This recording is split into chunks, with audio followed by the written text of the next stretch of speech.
గత కొంతకాలంగా సంచలనంగా మారిన ఫోన్ ట్యాపింగ్ కేసులో బీఆర్ఎస్ అధినేత, మాజీ ముఖ్యమంత్రి కేసీఆర్ బిగ్ ట్విస్ట్ ఇచ్చారు. విచారణకు సహకరిస్తానని అంటూనే అధికారుల తీరుపై ఆయన తీవ్ర అభ్యంతరం వ్యక్తం చేస్తూ జూబ్లీహిల్స్ ఏసీపీకి 6 పేజీల లేఖను రాశారు. క్రైమ్ నంబర్ 243/2024 విచారణకు సంబంధించి కేసీఆర్ తన వివరణ ఇచ్చారు. నందినగర్ నివాసం గోడపై నోటీసు అతికించడంపై కేసీఆర్ తీవ్ర అభ్యంతరం వ్యక్తం చేశారు. చట్టవిరుద్ధంగా నోటీసులు అతికించడం రాజ్యాంగ విరుద్ధమని కేసీఆర్ లేఖలో పేర్కొన్నారు. 65 ఏళ్లు దాటిన వారిని నివాసం వద్దే విచారించాలని చట్టం చెబుతోందని గుర్తు చేశారు. తన ప్రస్తుత నివాసం ఎర్రవల్లిలోనే ఉందని, అక్కడే విచారించాలని స్పష్టం చేశారు. జూబ్లీహిల్స్ ఏసీపీకి తనను విచారించే అధికారిక పరిధి లేదని కేసీఆర్ వెల్లడించారు. మాకు చట్ట ప్రకారం నోటీసు ఇవ్వలేదు. నాకు ఇచ్చిన నోటీసు అక్రమం. నోటీసు ద్వారా నా గౌరవానికి భంగం కలిగించారు. ఇంటి గోడలకు నోటీసులు అంటించడం ఏంటి? ఇది సరైన పద్ధతి కాదు. చట్టపరమైన అభ్యంతరాలు ఉన్న విచారణకు సహకరిస్తా.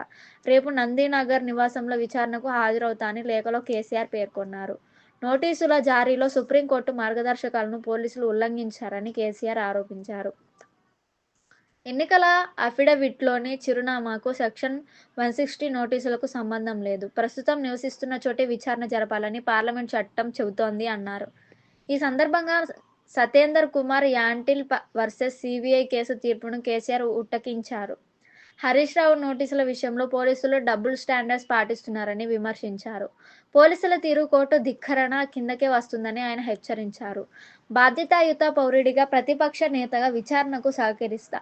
ఫిబ్రవరి 1వ తేదీ మధ్యాహ్నం 3 గంటలకు విచారణకు సిద్ధం. నందినగర్ నివాసంలోనే విచారణకు అందుబాటులో ఉంటానని ఆయన వెల్లడించారు. అక్రమ పద్ధతిలో ఇచ్చిన నోటీసులు తాను విశ్రమించవచ్చని కేసీఆర్ వ్యాఖ్యానించారు.